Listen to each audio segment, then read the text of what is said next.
Welcome to Decoding Superhuman. This show is a deep dive into obsessions with performance and how to improve the human experience. Twice a week, I explore the latest science, technology, and tactics with experts in various fields of human optimization. I'm your host, Boomer Anderson. Enjoy the journey. Superhumans. My guest today is Dr. John Jaquish, and I say that name right up front because if you do any Googling on the man, he has quite the impressive profile.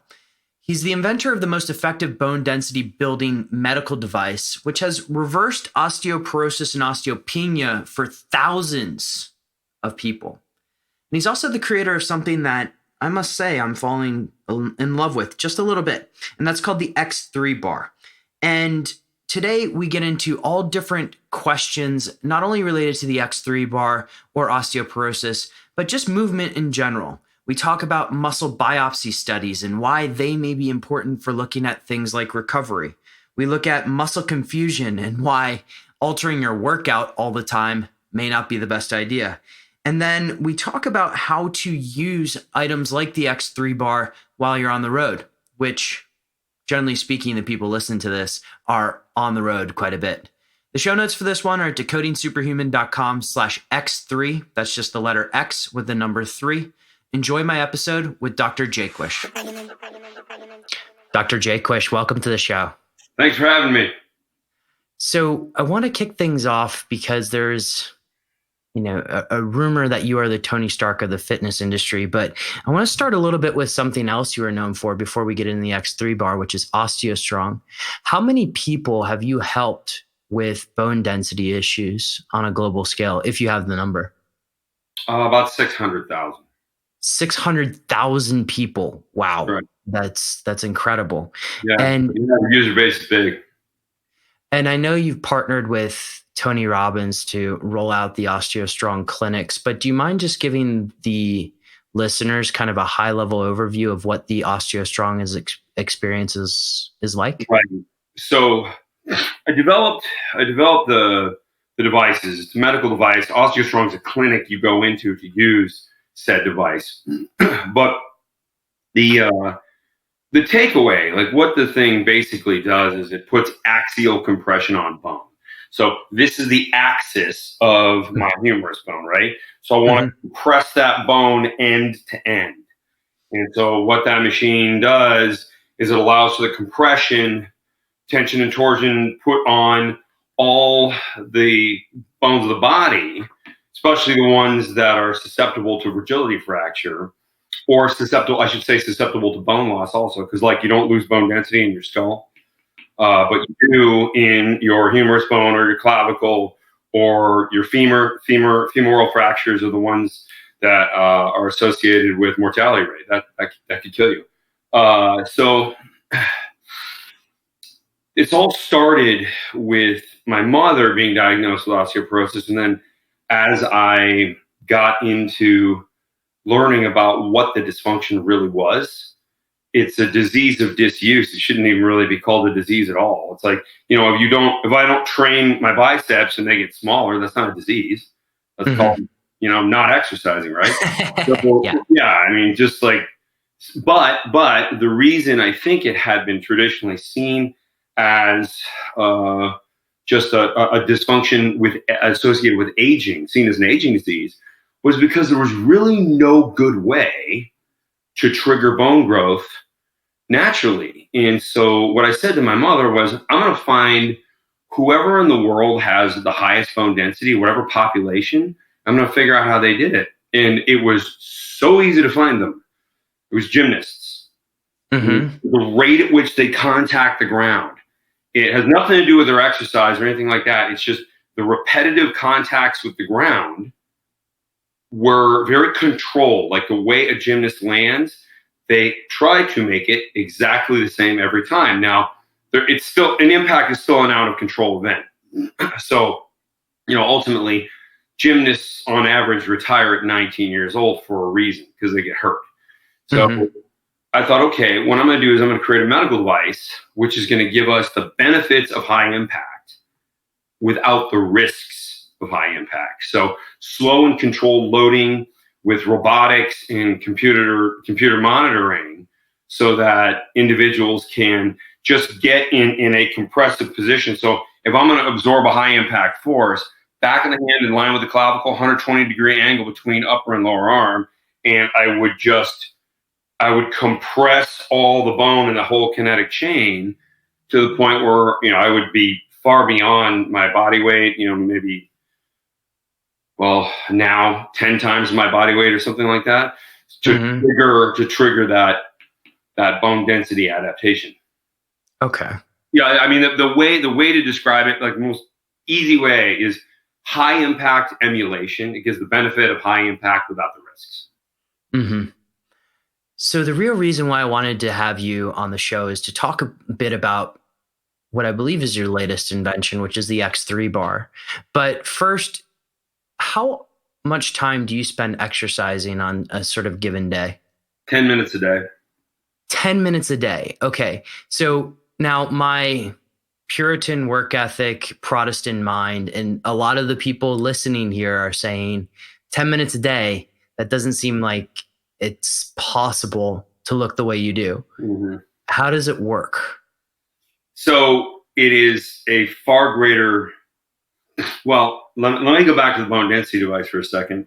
Mm-hmm. What I observed when building the bone density devices is the forces that we were dealing with were so high, just in this impact ready range of motion, like I was explaining, like right here, back of the hand, the 120-degree angle right here. Mm-hmm. So I'm looking at these loads and I think we're missing something in fitness.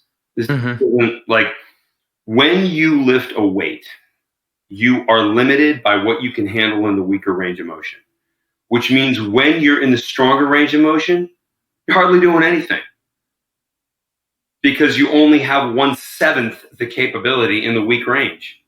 Mm-hmm. That means there's so much more tissue you could stimulate that you're not stimulating when you're holding a static weight.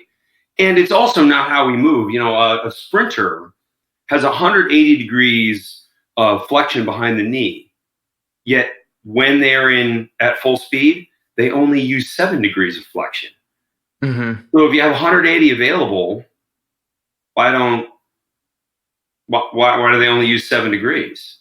Yeah. Why doesn't a fighter want to hit somebody right here and then follow through so they get a full range of motion? Mm-hmm. Like, it doesn't make sense. Like, the way we put load on the body in fitness doesn't make sense. It's inefficient. Here's another one. When you go and get a tan, I mean, you're in Amsterdam right now. You have some sun. It's sunny today. It is. We get sun like one every 5 days. Yeah. You can get a suntan in Amsterdam. Yeah. Yeah. So everybody listening in California is not the only place with sun. So when somebody says, well, how many sets do you do? Or I don't believe you only do one set. And I say, how many sets do you do in the sunlight to get a tan? And they kind of look at me like, what? Right. Weird/ridiculous question. Adaptive responses only need one stimulus unless they are very low intensity stimuli. Well, then you might need to do it over and over again, but that tells you that the stimuli is awful. It's not very effective. And so you can do what you can do with one set, the growth you can trigger with one set with X3, which, by the way, I mean, that's all I do, one set. You're just going to trigger so much more growth. And so it's just a matter of efficiency in the observation of the differences of capability from impact ready range to weaker range. And so I applied this to every major movement in the body you can do with a barbell. And then, I thought at first I was going to write a book about band training. So it's like, oh, we have variable resistance, we have bands. And there have been people who have been trying to sell bands. Like, there's rehab bands, and those work very well for rehab. in physiotherapy or physical therapy, as Americans call it. The problem is when you get the bands heavy enough, this starts to happen. Do most of your listeners watch this video, or do they? It's if you don't mind explaining it, because it's going to be predominantly released in audio. Okay. So when you try to curl with a really heavy band, and some of the heavier bands were used for like pull-up assist, you put your foot through it and hook it over like a chin-up bar, so you're kind of offloading the bottom of the pull-up. So I grabbed one of these things and I thought, like, I wonder what I can do. So I throw it around my back and try to do a push-up with it. I almost broke my wrists because they twist the small joints of your body. Your wrists and ankles do really well dealing with flat surfaces. You know, we run fastest on a flat piece of ground, not on a bumpy piece of ground, right? So we don't, once our wrists start getting twisted and our ankles start getting twisted, if you stand on a band and start doing a deadlift and you're pulling up, to your sides, if you're using a weight that should be relevant to strength, you could break an ankle. The ankles don't like lateral force. Ask anyone who's played football back, right? Ankles don't like that. And so then it's like you got two options. Either you use lighter weight bands, which are just irrelevant. It's just a waste of time. Or I thought, okay, because I thought about just recommending using lightweight bands, but no one's going to trigger anything. So the scientific discovery will be useless because people are just going to be using only bands. Like that doesn't work. So what I needed to do was develop an Olympic bar that would have hooks on the end of it that would rotate. And then I needed to develop a second ground to stand on. So another ground to stand on that would have a channel running underneath it where the bands could flex and stretch underneath and move freely. So your ankles and your wrists could be protected. So then we could do barbell exercises, which, by the way, barbell exercises, like, I asked Chris Bell this, and, he's like one of the most knowledgeable powerlifters out there. You probably know his brother, Mark Bell. I know Mark quite well. Yeah. So I was hanging out with him, and I did a video of this talking about, like, the strongest people in the world. Do they use barbells or dumbbells? Barbells, right? If you were to lift something heavy functionally, like if you were out in nature, you wouldn't lift it with one hand. Right? Like, now we go one leg at a time because we're not kangaroos. We walk on one leg at a time. So doing a power movement with one leg, that makes sense. Doing a power movement with one hand or separate things, that's like trying to get a tan with candles. Great analogy. It's a great analogy because, it's light. I mean, like, hey, can I get a tan from this? No, you can't. So that's why the barbell was so important. Like, if you've got something heavy you got to interface with, you're using both hands. So barbell, and it had to be a specific length. I kept it as short as I possibly could because when somebody is bench pressing, I have this argument online all the time. People want a wide grip chest press because they want to pretend they're stronger than they really are. People like the wide grip. It's like you're just shortening, the movement. Yeah. And at the top of a wide grip chest press, you're not contracting the pectoral to its fullest. A narrow grip, you are. So, like, the myth that, like, narrow grip is for triceps, that's not true. It's more for pectorals than it is for anything else, because the pectoral gets shorter as the humerus comes towards the midline of the body. And so, like, there's and as I was developing this, like, muscle growth so fast. Like, it came on me once I developed my prototype. At first, like, I had a successful medical device business. I wasn't particularly worried about starting another business, but I put on 30 pounds of muscle in the first year after turning 40. So, Dr. Jay Quish, just real quick here to break on your story. You built this device and then you tested it on yourself for a year before releasing it to the public. Do I have that right? That's right. About a year? And during that time, you said you put on how many pounds of muscle? 30 pounds. And that's after turning 40. Wow. Yeah. That's crazy. Nobody does that. And so I want to go in a little bit on the workout side of this and sort of how these workouts look, because I've had Dr. Doug McGuff on the show before to talk a little bit about high intensity training and time under tension. Mm-hmm. Can you walk through just sort of a certain protocol, if you will, for the X3 bar and talk a little bit about how maybe the rep scheme would work if there is a rep scheme? Oh, yeah. Yeah. So there's 2 workouts. Each of them are 4 or 5 sets, depending on if you're doing split squats or regular squats. Mm-hmm. As a split squat, you're doing one leg at a time, which is really awesome. It sounds spicy. I'm hearing it right now, and I'm just my legs are excited. Yeah, I mean, I never, my legs just look like anyone else's legs, maybe a little harder until I figured this out. Like, humans walk on one leg at a time. Let's just focus. And then all your body resource goes into one quadricep and one glute, which are your biggest muscles, right? Mm-hmm. So you can fire one at a time a lot better. Like, I'll never go back to double leg squats again unless I have to show it to somebody. Like, I do it for photography, basically. Mm-hmm. But you did ask a question.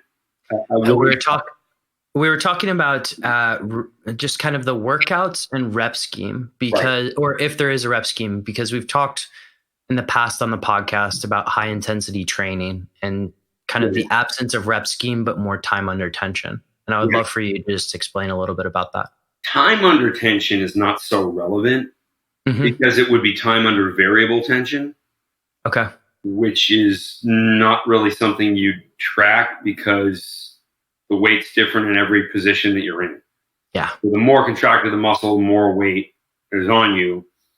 The more you move into the weaker range of motion, the less weight is on you. And that is so I'll go through the whole thing. So each workout is 4 or 5 sets.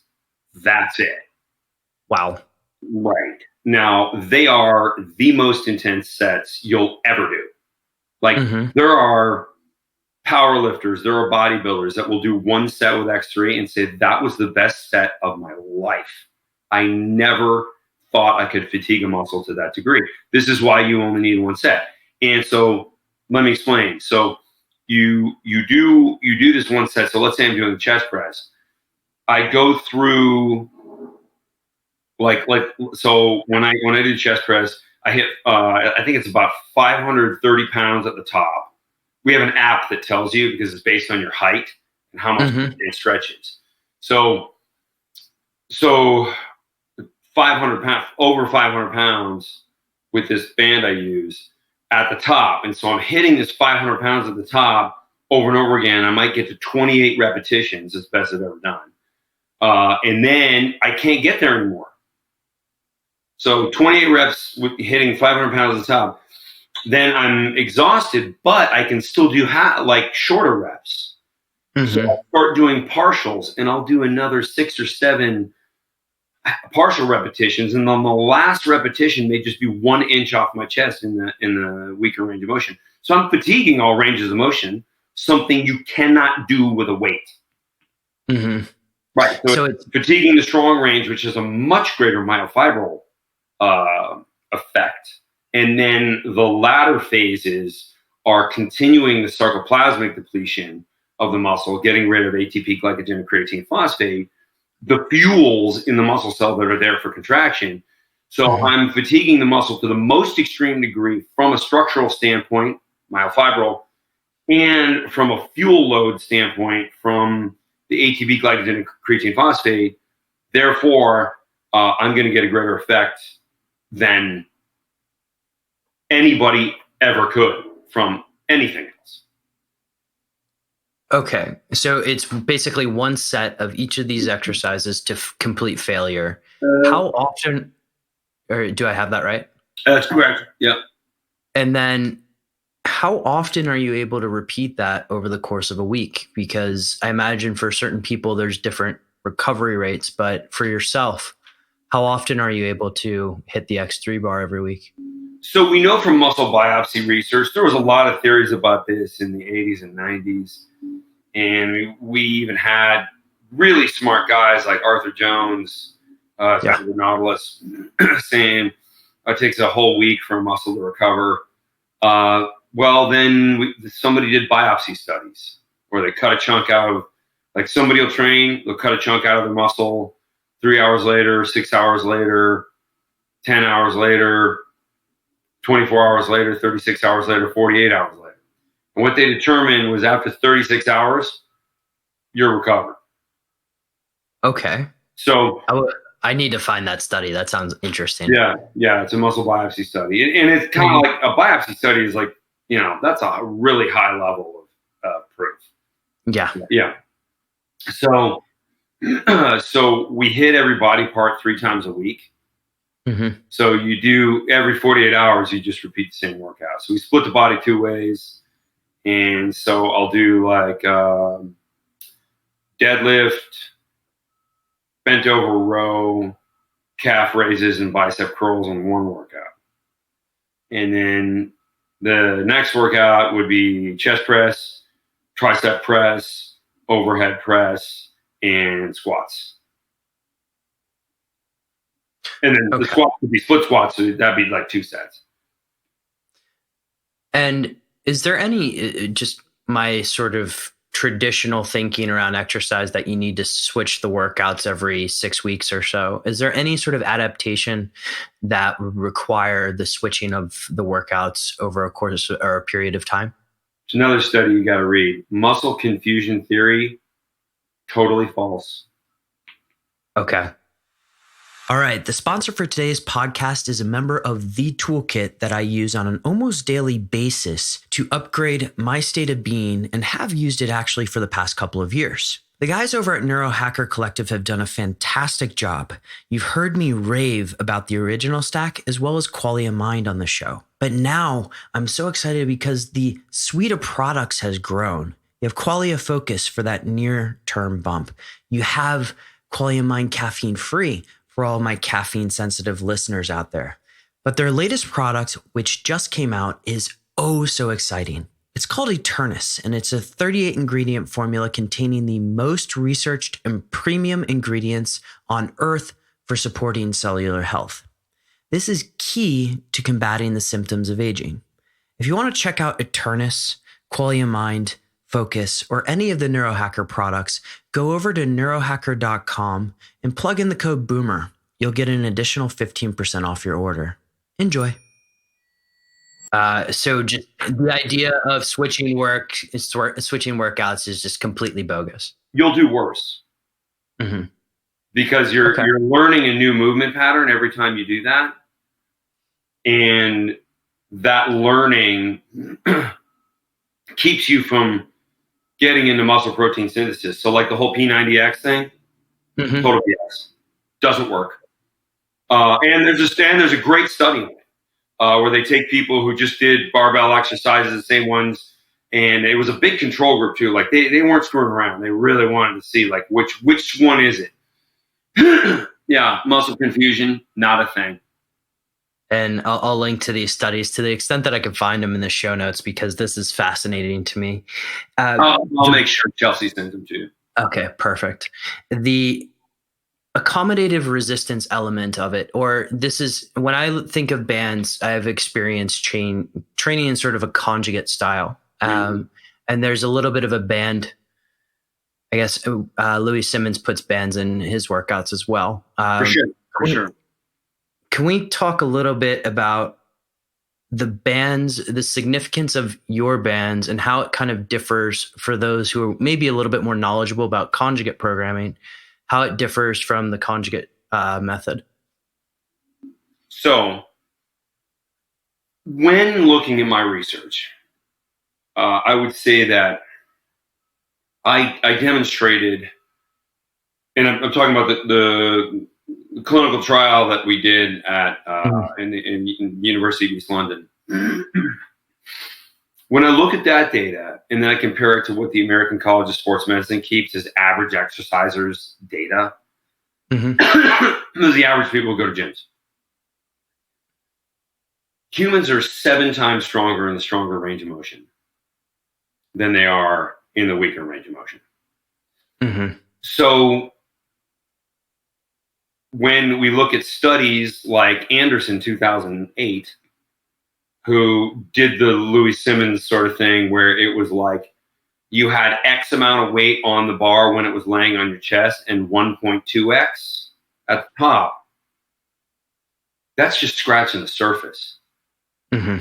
That's not what we need. Our capability is X on our chest and 7X at the top. Now, there's also a strength curve. So you don't want to deliver 7X at the top, but maybe 5X. Because then you stay under that curve. Because the curve, it's like if there's X capability on your chest, halfway does not mean you're 3.5. It might be 2X. You go another quarter of the way, and then that might be 5X, and then the top is 7X. So it's an S curve. And then it actually drops off at the bottom because, like, when you like lock out, muscles shut off to keep, so you can't break your own joints. When you look at what they do at Westside Barbell, what Louis Simmons does, and the other guys who do bands on the bars, I support what they're doing because they're using variable resistance to try and make people better weightlifters. But what's my goal? I don't care about what my bench press is. I also don't want to go through the risk of injury. Right? Like, who cares? Who cares what I bench press? I'll never do it again. It's totally not the risk to reward ratio for me. Not there. Won't do it. But I'm stronger and more muscular than most people who spend their lives online talking about their bench press because instead I'm applying more variance as opposed to more weight. So if you look at that Anderson study, they were barely scratching the surface and they got triple the gains with bands plus weights than they did with just the weights. So when I tell people that story and they go, well, you don't know that yours is better than the one they did in the study. And I go, okay, so they added a tiny bit of variance and got triple the gains. So what do we need? More weight or more variance? Like, you would have to be an absolute idiot to not understand that. Yeah. But there's a lot of absolute idiots out there. So, so I had to make it crystal clear. And I actually think explaining it from what I learned with the bone density research is actually a lot easier for people to wrap their head around, because they think, wow, like these little old ladies in this study, they're postmenopausal females who were deconditioned. So they were in not good shape. They were putting 6, 7, 8, 9 times their body weight through their hip joints. Like, I want to make sure that the listener understands that I had women in their 50s and 60s putting over 1,000 pounds through their legs. It's incredible. Right. And it is crystal clear when you see that, wow, we have triggers in the human body for strength that we do not pull when we lift weights. But X3 does it. So on the X3, and if you don't mind just walking through these 10-minute workouts, a lot of people may be thinking or have that kind of traditional way of thinking that we also need to go and do either steady state cardio or some sort of cardiovascular exercise on top of that. Do you do that yourself, or is the X3 all you do? X3 is all I do. And so here's why. There's a great article which heavily depends on a meta-analysis that was done. The article, if somebody wants to find it, the article wasn't a peer-reviewed publication, but it's got all kinds of citations in it. And the article is called "There's No Such Thing as Cardio." And I love this article because it, in its entirety, encompasses more than 100 different scientific studies looking at the cardiovascular adaptations of strength training. Mm-hmm. Like if you get stronger, that high intensity strength training gives you the same level of cardiac health that cardiovascular training does without repetitive joint damage and without the massive use of time. Now, I will say, people get really mad when I say that. I mean, even though there's more than 100 studies that show it, but trolls. But what I will say is, if you want to be a great runner, you have to run. Of course, yeah. Right. Like somebody goes, well, how long would it take you to run a marathon? And I'm like, wait, a marathon 21 miles. It would take me, a couple minutes because I'm going to drive my Lamborghini. Which is why I got one. It's just, who cares? I'm not going to, I don't need to run. Especially not long distance. I'm not going to do that. But if somebody wants to be a great runner, they got to run. But that's not the contest. Running long distances is not what keeps your heart healthy.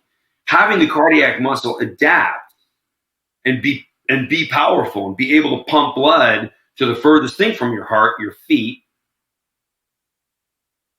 That's it. And so I don't do any cardio. Now, another thing X3 does, I published a meta-analysis in 2016. And that's like the hardest kind of study to do. And for the listeners that don't know what a meta-analysis, I know you know what one is, but I take research from all the research on one particular subject, usually kind of narrow, and say let's take all the studies and put them together and see what we get. Is there so much conflicting information that we don't have statistical significance? So the answer some of these meta-analyses, they say the answer is we don't know. But I did a meta-analysis on stabilization exercise. So anything like a squat, just a regular free weight squat versus like a leg press. So, and there's a study, one of the references that I used looked at squats versus leg press. And this is the easiest way to describe it. The people who were doing leg presses were using twice the amount of weight. One group had a 600% increase in growth hormone. The other had no increase in growth hormone. Did the squat have no increase in growth hormone? No, the squat had a 600% increase. Yeah. Okay. Yeah. And it's because of stabilization firing. Okay. So that was my theory, because that paper made no reference towards mechanisms, and I wanted to have a mechanistic discussion. Mm-hmm. Because let's figure out how to trigger growth hormone. And so all 23 data sets that I found were all stabilization based. They were all about stabilization and showed massive changes in growth hormone, as a result of this. And so with X3, the only thing that adjusted how much growth hormone was force. So it was the force your body is dealing with while it has to fire stabilizers. So if you just stand on one leg, there might be a little bit of growth hormone secretion, but nothing to get excited about. Nothing's going to create a change. Mm-hmm. The people who squat, and this was very heavy squatting they were doing, they saw a 600% increase. But the people who added like extreme levels of load strategically, and they kind of did it with isometrics while stabilizing, and they had different ways of doing it. I mean, these are studies; they're not necessarily exercises you go do.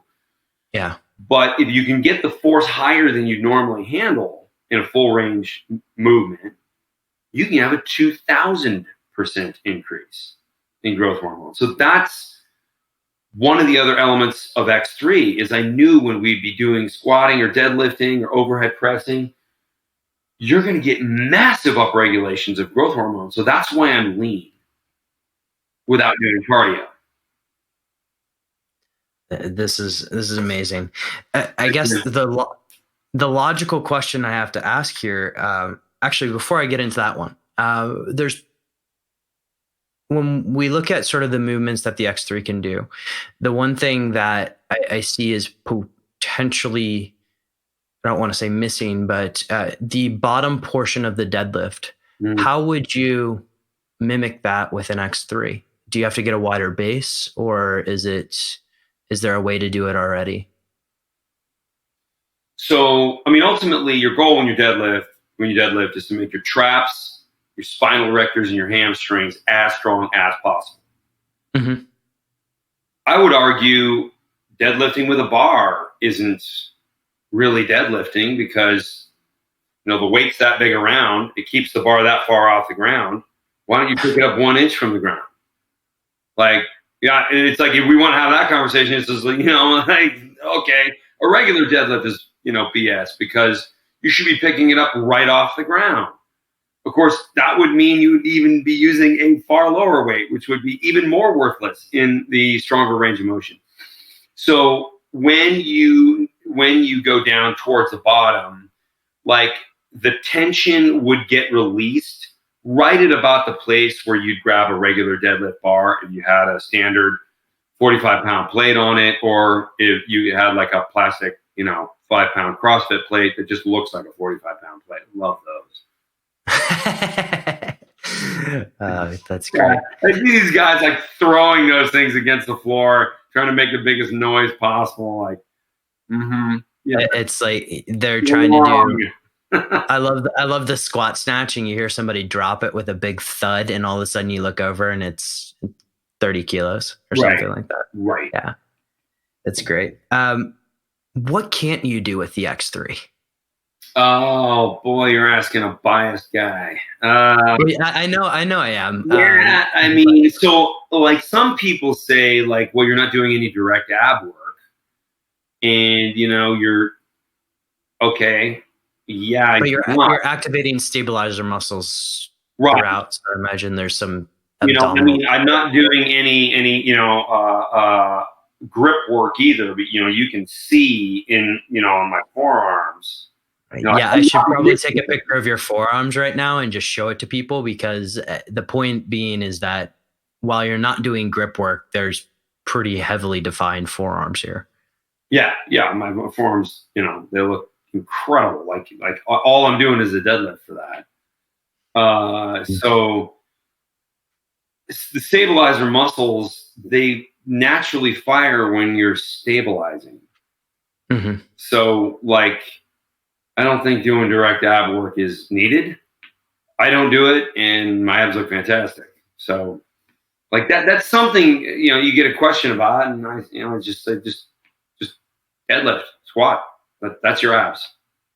Mm-hmm. So what else doesn't it do? Ultimately, you'd ask anybody who really likes lifting weights, can you hit every part of the body with a barbell? Yeah, pretty much can. Mm-hmm. So yeah, it's just straightforward. And I think the other thing about X3, like most people who buy it for the reason I designed it for, which is it's a total weight training replacement. And I would argue, like, once you understand how X3 works, there's really no reason to lift weights anymore because it's inefficient.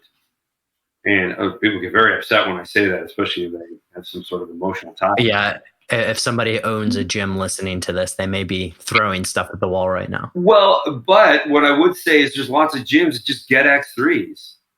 Like, just do group classes or training sessions with X3. Like, the people coming into your building will do fantastic because they're going to a deeper level of fatigue, triggering more fatigue of more tissue, and the growth adaptations are ridiculous. And if you go like on the X3 bar users forum on Facebook, there's almost 9,000 people in there right now, and that number's growing every day, that have amazing before and after transformations, putting on some of them 10, 20.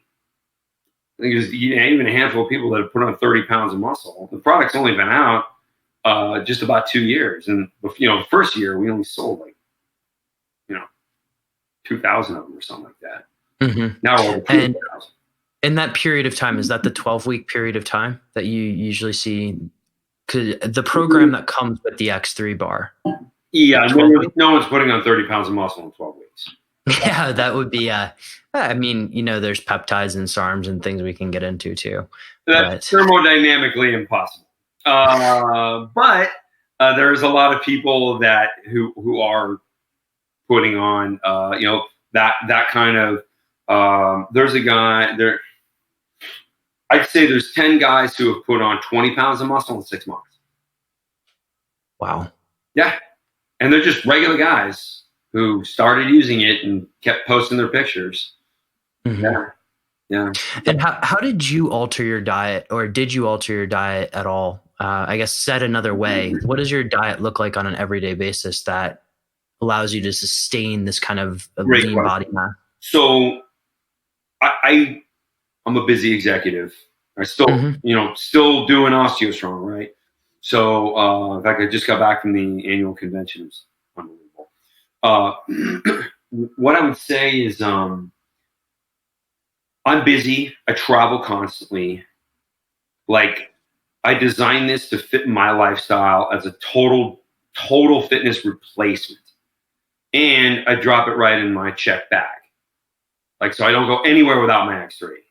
And I think they see me. Did you bring your X3? And I'm like, does Thor go anywhere without his hammer? Would he have brought my X3?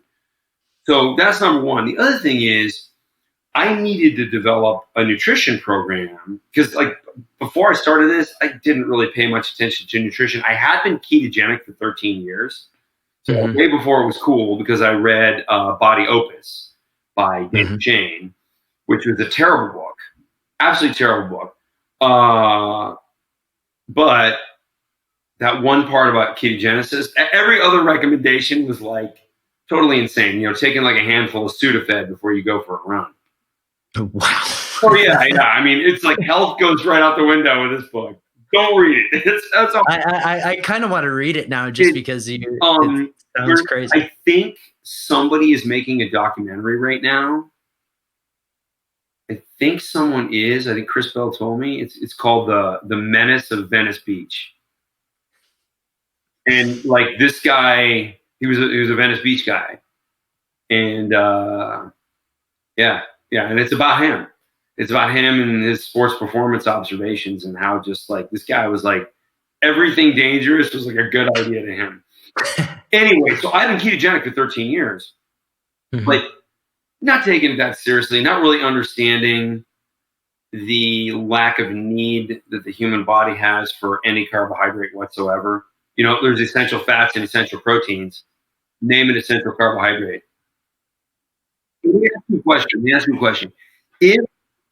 If you, we're hitting all the points that people get so upset at me. I mean, even though I'm absolutely happy to go here, by the way. I'm just throwing out stuff that's been published in academic literature, not by me. So, ultimately, go write. I think this one was done at like Cornell or something like that. Go write the university. Tell them they don't know what they're doing.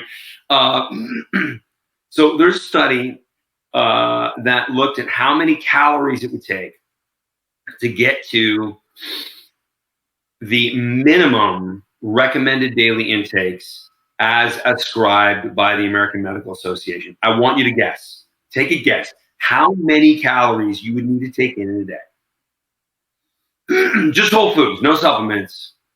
Just fish or chicken or vegetables, fruits, whatever. I have no clue, because the logical answer would be like 2,000, because that's sort of the right. They recommend 2,000. Yeah, but the recommended daily intakes, you would need 27,000. It's almost like those recommendations were written to sell vitamins. Fair point. Yeah. So when people say, "Well, do you look at your micronutrient?" No. Why would I? Like, clearly, the recommendation is a joke. Yeah, and Greg Potter, who's from Human OS, has made this comment to me before that these RDAs are quite a joke, and like there's certain people that are naturally going to have the deficiency and still be fine. Right. Right. Yeah. People from Nordic countries have vitamin D deficiencies. Does that mean they're sick. Because like for me, I get a lot of time in the sun, and like I basically have a perpetual sunburn. I don't even really tan. And I got kind of like a rosacea, on my face, which makes my face kind of red. I mean, I know I shouldn't really ever be in the sun, being a guy whose rosacea gets triggered by sun, but I like the sun. I don't care if I look red. I hope somebody thinks I'm Thanos someday, because he was kind of cool before they killed him. So ultimately, like, I'm just not paying attention to carbohydrates and the micronutrients. But let me get back to the question you asked, which is how did I figure out nutrition? So I'm on the road, I'm working, and even when I'm at my office, like I put in, I have an 80-hour work week. I work every day, and my girlfriend's not always thrilled when I'm like constantly on my phone when we're hanging out, but she's a very understanding and very sweet girl. Very thankful that I met her. Now, I'm hustling all the time. So I've got to have a nutrition program that fits in with my lifestyle. So as I'm experimenting and looking at different things I can do with ketogenic nutrition, how to stay, in ketosis, how to have my appetite suppressed so I can have a shorter eating window and a bigger sort of insulin restricted window. What are the best strategies to do it? So Dave Asprey's a friend of mine. I've been on this podcast. I talked a lot to him about what to do with bulletproof nutrition and what to do with bulletproof coffee. I call it insulin restriction, because fasting really means nothing, whereas that's not really what Dave's doing. So because bulletproof coffee's got butter in it and medium chain triglyceride oil. Therefore, it's got a caloric impact. So, but not an insulin event. So, actually, if you have, I think it's less than 50 calories of just about anything, trigger insulin. So, ultimately, it's the insulin response we're trying to avoid, trying to stay, and then getting into autophagy and things like that. So, as I started researching this more and more and understanding how much protein the body really needs to grow mass, if you want to grow muscle, you should be having 2.2 grams per kilogram of body weight, or a gram per pound. You know how many people get that? Like, very few. Oh, there's people who've been lifting weights for years, and they only get half the amount of protein they need. Yeah. Right. So I did not. As I'm looking at this, I think I need to make my whole nutrition program around protein, because if I look at the fact that I need 220 grams of protein a day, because that's what I weigh, 220 or 100 kilos, I need to be just having steak or whatever. Like, there's no room in my intestines for anything else. And so once I came to that realization, I came across Dr. Sean Baker and started. I love his stuff. Oh yeah, Baker is awesome. Like, he's just got it figured out. I did his podcast recently. I hope it turned out well. I didn't hear it, but it was great conversation. Even the Bell brothers liked it. They love lifting weights. So like I hang out with Chris every once in a while, whenever I can, and we do an X3 workout together. But he's definitely not giving up on weights. He likes to do their whole, that's been their thing for forever. I get it, but Baker. Once I came across Baker and started learning about carnivore nutrition, it made way more sense. And the data that supports carnivore nutrition is stronger than the data that supports anything else. And so, like, we have epidemiology research that shows that eating meat is bad for you. But when there's clinical trial research, so epidemiology is like surveys, right? Yeah. And it doesn't control for other variables. So like nitrate meat They found 1,000 people in one of these epidemiology studies that were eating nitrate meat, which means like an Oscar Mayer hot dog. Like a gas station low quality hot dog that you can leave in your freezer for, I don't know, years on end. They were eating nitrate meat every day for 40 years. Now, if you know somebody who's eating a gas station hot dog every day for 40 years, are they doing it for their health? Generally speaking, they're doing it for convenience, right? Well, they're doing it for convenience, and also because they clearly don't care about their health. So they're also probably smoking more, drinking more, maybe doing hard drugs more. And so, like, if they die younger, it's kind of irrelevant. Like, these aren't people who are doing it, for any type of health reason. So it's like it's a stupid study. But when they run like a clinical trial, they track people who've been eating meat for a certain period of time and have a meat heavy diet, and they compare it with people who have a vegetable heavy diet. The meat people are healthier. So, and then as I started learning that has become my recommendation is carnivore nutrition. So are you doing then one meal a day, or is it spread throughout the day? How do you structure your meals? Great question. It depends on where I am and what I'm doing. So I prefer to do one meal a day. Okay.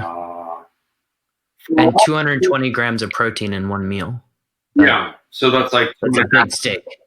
Oh, usually it's 3 steaks. Yeah. I mean, right? It sounds delicious. It is, for sure. Definitely I'm satisfied at the end of that meal. But it's kind of hard to choke down for some people. Some people really don't want to sit down and make eating steak their job. So sometimes I do 2 meals. And also, like, if I have a dinner meeting with somebody, I don't want to sit there and order like a platter of steaks and inhale it when they get, like a tiny piece of fish or something like that. I'm like, because then it's just like, I look like a glutton, right? This is like a problem. Like, what's wrong with this guy? So, or you spread the story around enough that everybody just kind of expects it. And the OsteoStrong people, they know. Yeah. Whenever they have a dinner with me, it's going to be a platter of steaks. Yeah. But I do charity work in San Francisco, and I meet with a lot of people. I don't really want to that's not my whole, my whole being isn't talking about nutrition. I'll on a day like that, I'll do a meal earlier, get some of the inhaling of meat out of the way. Then I'll go and have like a normal size meal. Dr. Jaquish, before we get into the final 4 questions, looking at the X3 bar and just looking at sort of the construction of it, I know because I'm in the X3 bar users forum on Facebook. Right. There's a lot of people who have tried to build it.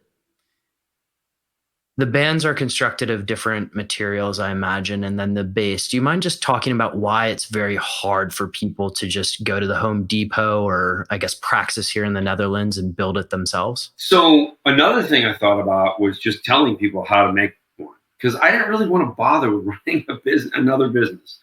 Like I just thought, like, maybe I could just tell people like what kind of board to buy and how to, and then I realized the kinds of latex banding of the quality that we ought to be using doesn't exist. So I had to get those existing. And so, and it really has to do with the number of layers that we use. So our bands are thicker in depth. So there's a width, and then there's a depth. And so ours are deeper, which is why if you find a band with the same width, typically ours have 30% more force, because they're 30% thicker in the depth. So that was part of it. So I wanted these bands delivering, like I said, the biggest band, the elite band, is 500 pounds for most people. Like a 5'10" person is 500 pounds in a chest press. I think it's 640 pounds when I do a deadlift. Wow. Yeah. Like, That's a pretty spicy deadlift. yeah, yeah, but it's 640 pounds at the top, and may only be 100 pounds at the bottom. So I can hit that 640 pounds 15 times, right? So I thought about telling people just how to build it because I didn't want to bother with this. And then once I started looking into it, I thought, okay, this needs to be a special thing. Like I need to make it. And it's got to be an Olympic bar that's going to roll with the band so the band doesn't ever turn, because if you have something that's static and you rotate your hand, you can injure your wrist. There's a reason why all Olympic bars roll like that. So I had to have an Olympic bar, and I had to have that plate, and the plate needed to be able to handle hundreds of pounds, like over 500 pounds, because we're so much stronger in that stronger range. So it actually has a greater requirement than most fitness devices and any other home fitness device, because they're limiting because they're just using the same weight in all ranges of motion. So we're not going to go nearly as heavy there.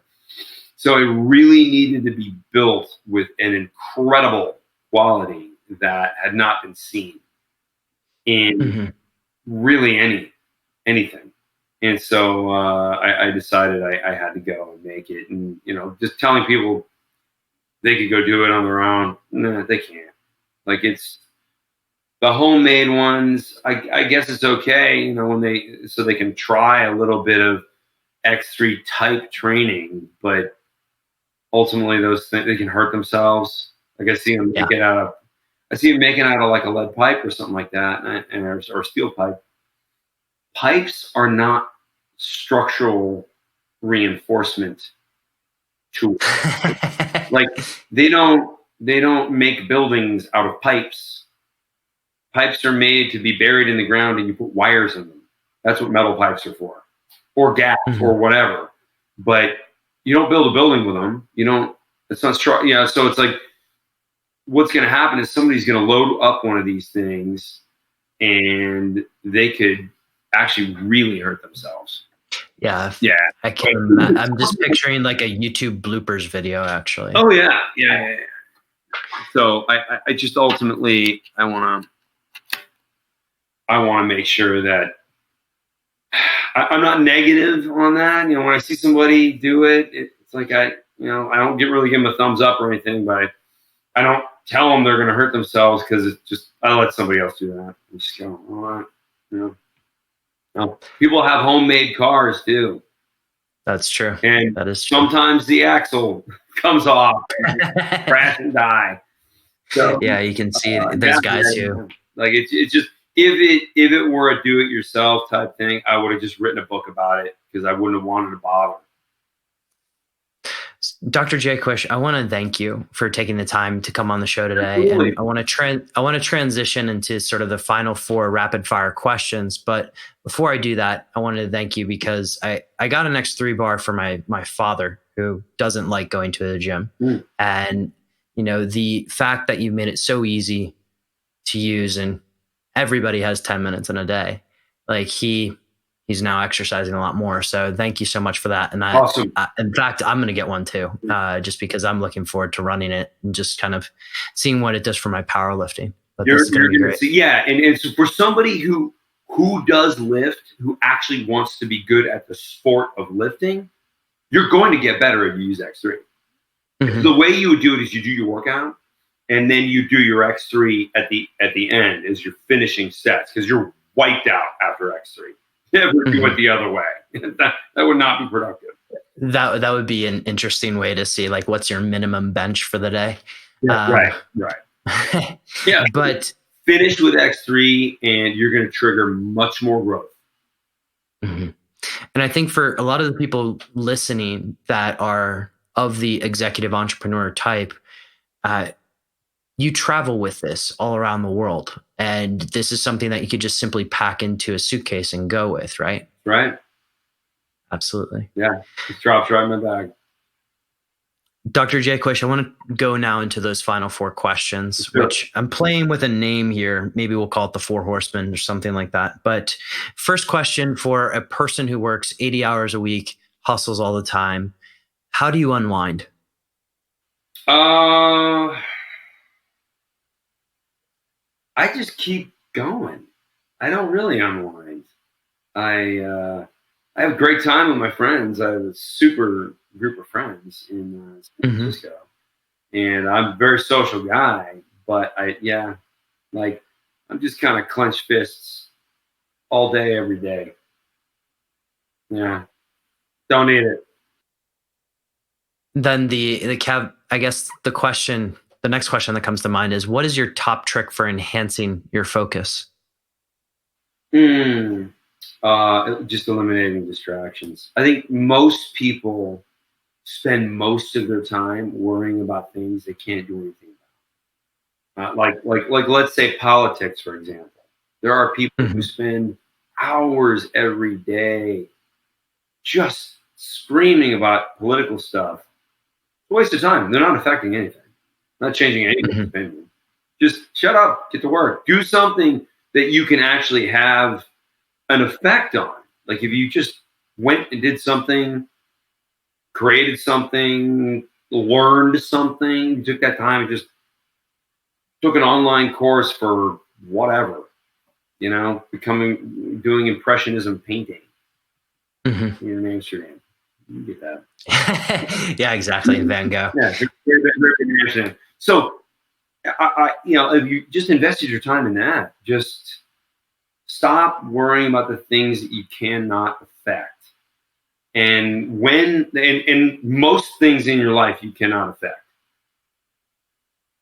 Therefore, you just got what's right in front of you. You just got your work. And if you Mm-hmm. focus on that, you can get so much done. What book has impacted your life and how you show up to perform in it the most? I would say studies have impacted my life much more than books have. That's it. We can rattle off some studies. Yeah. Anderson 2008. That was an amazing study. That's why I called the product X3, because it showed triple the gains in that study. But of course, X3 is actually a lot more than triple the gains. When people say, "Oh, you can't quantify that," I'm like, okay, well, at some point, someone will do a trial with it, and it's going to show a lot better than that. But that study was great.